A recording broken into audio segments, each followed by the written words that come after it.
I have always been a product of the big city. Wall-to-wall pavement was my typical playground, and I was driven, not walked, to school. My dad was always coming up with new, weird hobbies to break up some of the monotony of the daily grind. Frankly, I always hated the interruptions to my day-to-day. Being kind of a bookworm, I was constantly focused on school and getting the best grades possible. It was always a dream of mine to put one of those big-name schools, Harvard, MIT, next to my name. This is why when my dad unveiled his dream camping trip to us as a family, that I let out an audible groan. Frowning at my reaction, he asked me what was wrong. "You always do this," I said. "Make us go along with whatever stupid hobby you come up with." I was mean, I admit it. I could tell by the hurt look on his face. He didn't raise his voice, which I almost would have preferred. He just went through the weekend plans with my mom, almost monotone, as if giving a report. He no longer seemed interested in going after my reaction. I tried to shove down the feelings of regret as I went to my room. Like a petulant child, I threw myself on my bed, unhappy that I made my dad upset, but knew I was just being honest about how I felt. The days creeped by as the camping trip loomed. Many new pieces of what I call my dad's hoard started showing up in various delivery vehicles. A brand new tent, top of the line, water sealed. He put it up immediately in the middle of the living room. Air mattresses for us all to sleep on, which at least looked comfortable if I give him credit. A camper stove, pots, pans, plastic dishes, all of these new things that we would have thought to purchase a couple weeks ago. When the day finally came to load the car, I packed up my suitcase like we were taking a plane to Europe. My dad went to lift it into the car, and I watched him physically strain to put it in. "What did you put in this thing, dumbbells?" he asked. "I'm bringing what I need so I'm not miserable, Dad," I stuck back, making my disdain for the outing known. "Quit being such a child. Get your butt back in the house and pack something reasonable. You're going on this trip, and I'm tired of the attitude," he commanded. I grabbed my bag from his hand and rolled it back into our apartment, haphazardly throwing additional clothes and electronics around my room. I zipped the bag back up and brought it back to my dad. He lifted it and resigned to move on with the trip. The drive out there was long. The downtown slowly dissipated as we moved from skyscrapers to the older parts of town. From there to small strip malls, then to nothing. Just fields as far as the eye could see. My eyes drooped, hypnotized by the monotony of green shrubs and farm fences that whipped by the car window at high speed. I woke suddenly as my dad stopped and opened the driver's side door. My mom was getting out as well when the passenger door I had been resting my head against opened. "Last convenience store for miles. Grab some snacks or whatever else you'll want to eat at camp.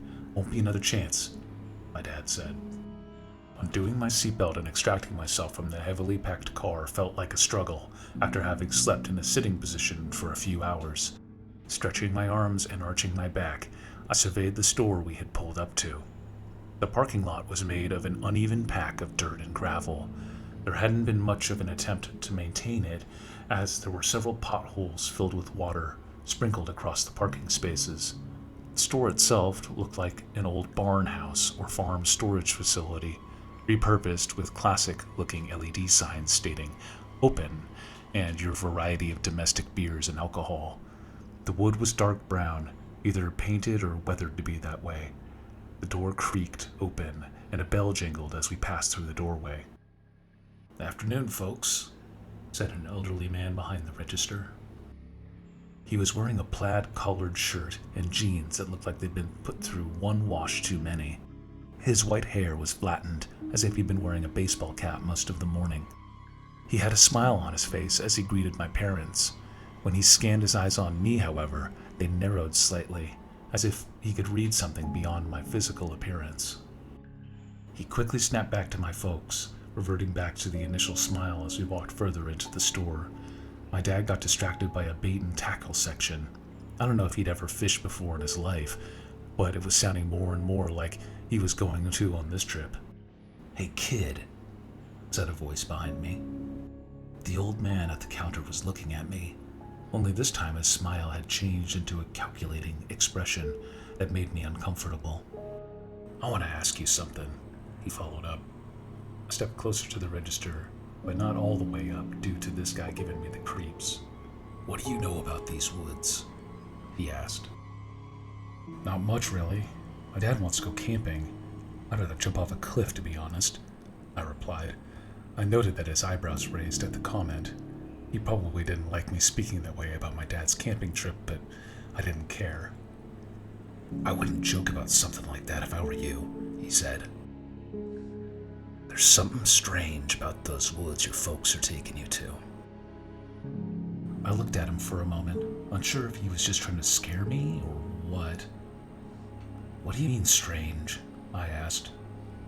The old man took a stray glance at my parents, who were still looking at the bait and tackle section of the store, my dad commenting on all the little different fake worms, and my mom nodding along as if the concept was truly not that amazing. "There's a sort of creature that lives up there.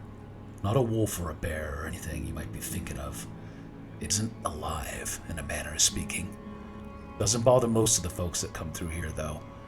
And that's 'cause you have to summon him," the old man stated. I stared at him for a moment, wide-eyed with curiosity, and asked, "Summon him? How?" "Fire," he said. "You look into the center of the flame. Something happens. The wisps of the flames draw you in, and if you're in the right place at the right time, he can hear you calling out to him from the depths of the inferno." "You're just trying to scare me," I said, unable to hide the look of shock on my face. This complete stranger was trying to tell me some kind of scary story. The old man looked down at me sardonically, as if he was scolding me for refusing to listen. "Tell you what, kid. You stop on back after your trip. Let me know if you see anything interesting out there." He stopped there as my dad came up to the counter with a new fishing rod, hooks, bait, and several other little objects I didn't recognize. He looked from the shopkeep, who was now pleasantly greeting him, to me, who was still wearing somewhat of a shocked expression. "Everything okay?" my dad asked me. Yeah, just fine," I replied. He looked at me quizzically, but proceeded to hand the old man his money and get his receipt. The old man didn't look at me again, just went about his duties in the shop as if nothing had happened. We walked back to the car, and I couldn't help but look over my shoulder back at the convenience store. Did that really happen? What a weirdo. We progressed even further into the wilderness. My eyes drooped again with the mix of humming engine and the passing greenery.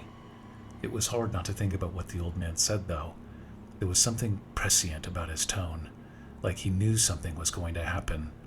A chill ran over my body as I tried to shut out this thought from my mind. He was just a stupid old man. What does he know? Someone should lock him up for talking to a kid that way. We arrived at the parking lot next to a thickly wooded trailhead. My dad hopped out of the car, billowing with excitement as he started unloading the car. He had carefully packed backpacks for each of us to carry camping supplies in. "We're a half-mile from the campground. Get your stuff and let's go," he said with a nauseating degree of enthusiasm. I slumped out of the car to find an outstretched arm holding my backpack. I also pulled my luggage out of the back, realizing I shot myself in the foot by packing some ridiculous suitcase. I took some of the clothing out and loaded it into the pack. The hike was miserable. Having rained recently, the trail was muddy and slippery. Not used to having such a huge load on my back, this presented a hazard to my ankles and knees as we traversed the wilderness.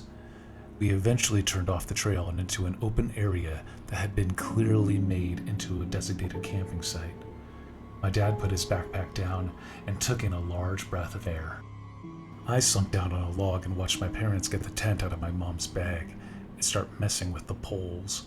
An hour later, he had the shelter up with all of our sleeping bags ready to go. I grabbed some matches out of my bag and started looking around for loose firewood around the campsite. It was hard to find wood that wasn't already wet, so my dad set out on the laborious task of drying and lighting the woodpile. It was beginning to get cold by the time any hint of a flame could be seen in the fire pit. I was grateful to at least have some heat from the fire as the sun finally set. My parents bundled up with blankets together on seats next to the fire. At this point, I was exhausted from the events of the day. Gazing lazily into the fire, I remember the old man's words. When you look into the center of the flame, something happens. The wisps of the flames draw you in. I looked deeper, following the lines of the flames as they licked out from the charred coals. I traced the flame slowly to the center, soaking in the heat as well as the visually hypnotizing image of the fire. I heard something then, a voice, no more than a whisper, but like it was far away. I'm here. A loud burst of sound suddenly shook all of us from our seats. The fire had suddenly gone from fully alight to out and smoldering in an instant. It startled my dad so badly he actually jumped out of his chair and knocked over some of our supplies nearby. What? What happened? He said, catching his breath. I don't know, Dad. It went out suddenly, I replied frantically. We looked around for flashlights so that we could navigate the camp. Thankfully, there had been a couple nearby, and we started gathering things from around the fire. It didn't make any sense. Why had it gone out? I looked around the wilderness, trying in vain to find some sort of explanation. My dad was behind me, trying to light the fire again, but to no avail. He tried a butane torch, which wouldn't light. Even the matches he brought wouldn't strike to flame. The woods were seemingly calm, but something didn't feel right. I looked out on the hillside of trees, and to my surprise, a faint glow seemed to emanate from behind the hills. I turned off my flashlight to get a better view of the light. It was a warm glow, and it seemed to be increasing in intensity. Dad, do you see that? I asked. My dad came over with his flashlight, and also turned it off when he saw mine was out. We looked over the same hillside, watching the glow get brighter and brighter. It was a moment later when the crest of the hill seemed to burst with light. The center of light seemed to slowly come into view, first a head, then body, arms and legs of what seemed to be a large man. Only this man was wreathed in flame. The forest around him seemed to burst into cinders as he passed. As if on command, they turned to fire, some even bursting from the sap under their bark turning to a boil. My body seemed to freeze, unable to believe what I was seeing. The man was approaching fast as well, moving at a pace that seemed completely unnatural. I felt a tug on my arm as my dad pulled me away. Clearly he had seen enough, and was pulling me and my mom to the car. Abandoning all of our supplies and camping equipment, we piled into the car. The tires slipped and grinded against the unpaved earth as he slammed his foot on the gas pedal. Behind us, the light had grown so strong it seemed as if daytime was upon us. The trees to our left and right began to glow, reacting to the intense heat approaching them. Ashes and pieces of burning tree branches started drifting over the road. My mom screamed. My dad frantically pressed on, full speed till he reached the main road. The flames did not dissipate, though. My dad continued to accelerate to top speed as the trees nearest us started to burst into flame, boiling sap spitting out at us as we made our escape. As we reached the edge of the dense forest, it was almost too bright, too engulfed in the inferno to see any further. But we burst through into a clearing of grass on the other side. A cry of relief and triumph escaped my parents, but I looked back as soon as we reached safety. The man engulfed in fire was standing at the edge of the wood, just watching us as we drove away. The forest had been catastrophically ignited, and not a single tree had been left unburnt. We went down a small hill, and my view of the creature was lost. Only the eerie glow of the forest fire remained behind us, as if reminding us that he was still watching. We drove until we reached a ranger station. My dad parked the car and told us to stay put. He ran inside, and there I don't know what was said. He was undoubtedly telling them what we just witnessed, even if totally unbelievable. He came out shortly thereafter and told us we would be going to a motel about 12 miles down the road, where we would stay the night. The rangers wanted us to come back in the morning and to stick around town while they checked out our story. Sleep was simply not going to happen after that event. Never mind that we only had our clothes on our backs as we made our escape. Nevertheless, closed my eyes, desperately trying to think of anything other than what we'd just experienced. It was hopeless, though. The burning silhouette on the hillside, the absolute destruction it wrought in its wake were impossible to unsee. The morning came, and we were eager to fulfill our obligation to the rangers and get home. We drove the short distance to the station and were greeted by a ranger out front. This time, we all exited the vehicle, I think eager to hear some sort of explanation of what we experienced. "Not sure how to tell you all this, but there's no forest fire out there," he said to my dad.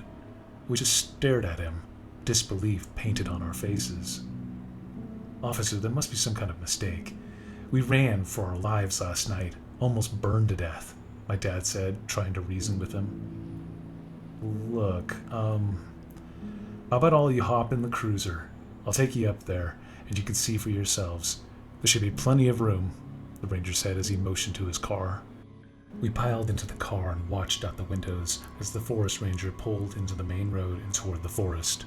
To our surprise, what he said was absolutely true.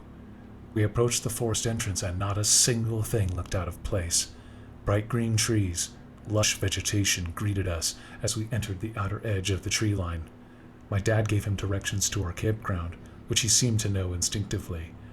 Our campground appeared non-existent. Everything had been as if we had never arrived. Branches I had picked up for firewood, still in the places I had originally found them. I don't know if this is some kind of joke.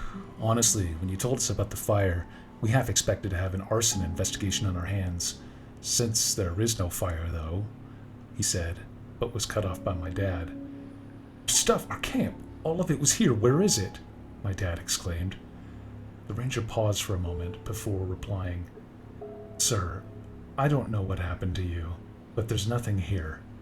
How about I give you a ride back to your car, and we just forget about this?" he said, trying to apparently defuse the situation, because he could see we were getting agitated. Reluctantly, my dad motioned for all of us to get back into the cruiser. We drove back to the ranger station where they bid us goodbye, and we piled into our car. It was at this moment that I remembered the old man. I told my parents about the interaction I had with him, and the premonition he made to me while we were buying fishing gear. Their jaws seemed to drop at this new revelation, and my dad immediately set out to the store. We drove in silence, maybe because the traumatic experience, or because none of us could even speculate as to what happened. Whatever the reason, we drove straight there without a single word. When we pulled into the pothole-filled parking lot, we all looked at each other at once. What had been an old but relatively well-maintained store was now a collapsed shack. The roof had been caved in a long time ago, and plants were growing out of the center of the rubble.